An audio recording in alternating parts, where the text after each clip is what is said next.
welcome back, Martin County. The weather's changing, the temperature's dropping, fall is here, and winter's on the way. And we wanted to let you know that all of the effort you've put into the reversal of the ban on the pet stores, well, it seems to be paying off. The matter's been brought back to the Commission for discussion on the meeting coming up on the 27th of September. Now, more than ever, your voice is needed, though, to make sure justice is served in this matter.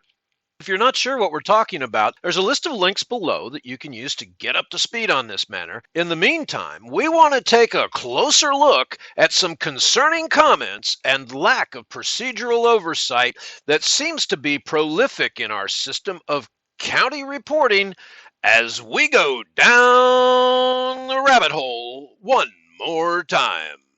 All right, let's start here. Remember when the commission discussed and took a vote to close the pet stores down, that it was a quasi-judicial process, meaning this is like going to court. Well, it means that they had certain constitutional rules to follow too. And one is the right of the businesses that they're banning to have self-defense. Another was the right for them to face their accusers. There's more too. Given that it's Constitution Week, there's a link below so everyone can refresh themselves with the precepts of our American foundation of governance. Here's a question for you. How does staff, Board of County Commission staff, send notice in a matter like this? Really? I mean, is it a small point font in the subscription only section of TC Palm? Was it sent registered return receipt? If so, who has the receipt? Was it a Facebook post? Doubtful. Was it an email? Was it a phone call? Maybe. Who did they talk to? Did they leave a message or speak to the owner? And where is this documented? See, the onus is on staff to prove that they actually contacted them, not on the pet store owners to prove that they did not. So just out of curiosity, since we've heard more than one commissioner say that they've relied on staff or have relied on their hand-picked citizens of this three-ring circus feel good about myself committee that are excuses for not doing the work themselves, what is staff's formal policy on this matter of notice? What checks and balances are there in place procedurally that ensure proper application of the law and even-handed distribution of your authority when making notice to the owners or property owners? Remember, not all owners are local. Some are absentee as well. So, what again is the procedure and policy? It seems like a fair question. Our bet is that there is no written policy in place. It would make too much sense. As it was insisted in our interview with Commissioner Campy that staff did reach out to them, can someone please tell us who was it on the staff that sent the notifications to the pet store in the first place? And what form did that notice take? Again, it seems like a reasonable request, and it's a reasonable question to ask. After all, again, the burden of proof is on the commission. The pet store owners don't have to prove that they were not contacted. It's not the way our system works. Do you have a copy of the notification, commissioners, that Ed referred to in the interview that we did with him?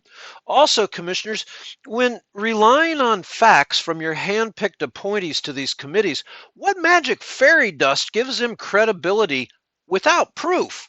What we mean is this. One of the ACCOB members, Mrs. Campini, stated they, the board, had negative information about the stores. She said the stores had violations. Oh, really?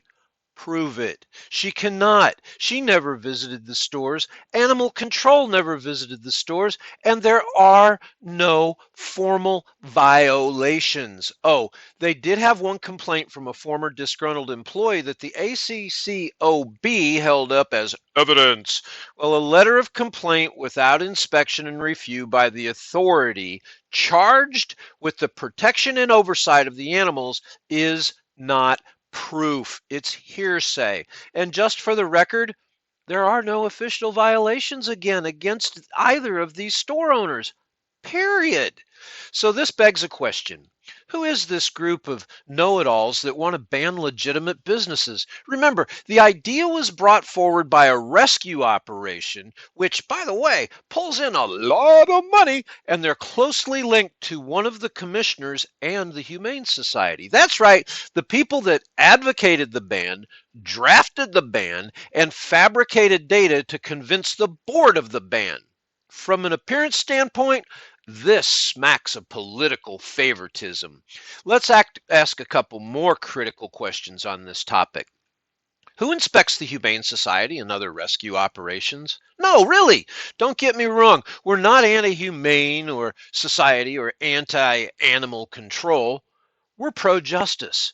We are pro-American value and anti-governmental heavy-handedness, especially with the lack of due process. We know that most of the rescue operations are as nice as the day is long, and most have a heart like St. Francis. But how do we know if they're humane? No, seriously. If there is no formal procedure of inspection and control, and we just allow 501c3s, nonprofits, to spring up without oversight and house animals, how do we know if we don't enforce it procedurally that they are acting in a humane manner? The argument applies both ways. We do it with eating establishments through the health department, don't we? They even shut kitchens down for minor violations and allow at the same time, allow the illegal online food sales and home kitchen sales to take place. Geez, heavily in Indiantown, I might add. The previous mayor of Indiantown, Jackie Clark, who works for the Department of Health in a disease prevention capacity, she turned a blind eye to this practice as well while in office. So this begs the question, who is inspecting all of the rescue facilities? How do we know the animals are in humane conditions? Because the nonprofits say rescue in their name? Or is it because the people's hearts are a mile wide? That's a great attribute. But so is the pet store owner Ryan's heart. He exemplifies this nature. Please, he doesn't ask for county taxpayer dollars and handouts. He doesn't ask for favors and zoning, etc. to even operate.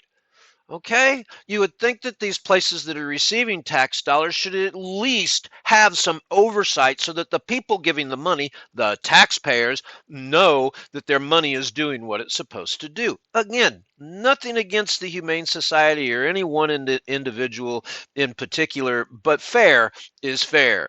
We'd like to know what is on the animal control books for operational inspection of all animal facilities, retail and otherwise. Fair question to ask, we think. See, the ban did not even address the argument made by the commission, the staff, and the NPOs of puppy mills, those being backyard or home breeders. Okay, which again, no blanket here, but there are reputable breeders and then there are not. But if you're going to address the issue, then address the root cause. Don't posture for the sake of political grandstanding. It appears from the outside looking in that the police overlords and funders are all in bed, and they're eliminating a whole market segment, a whole retail market segment in your county. We have to get away from the bleeding heart theme pushed by these rascals that Ryan and pet stores are evil, because they are not all evil. And it begs a question, why are they pushing this so hard? We should first realize the big, bad, overreaching government in our own backyard and their practices and standards in this matter. Ask yourself, if today it's the pet stores that they're banning, and then yesterday it was the fishermen and others, who will it be in the future? You or someone else you know? This matter has been added to the agenda once again for the 27th of this month, September 2022, at the Board of County Commission meeting. Tam will be there, and we ask that if you agree with the fact that the ban was an overreach, that you help out. How? Well, glad you asked. There are links below. One to a petition you can sign, another to email the commission and let them know your thoughts, Plus, you're able to speak to this matter in person at the meeting. Okay, folks, remember, one raindrop never created a flood, but when combined, the raindrops can create a river of change. Enough said. Nomo out.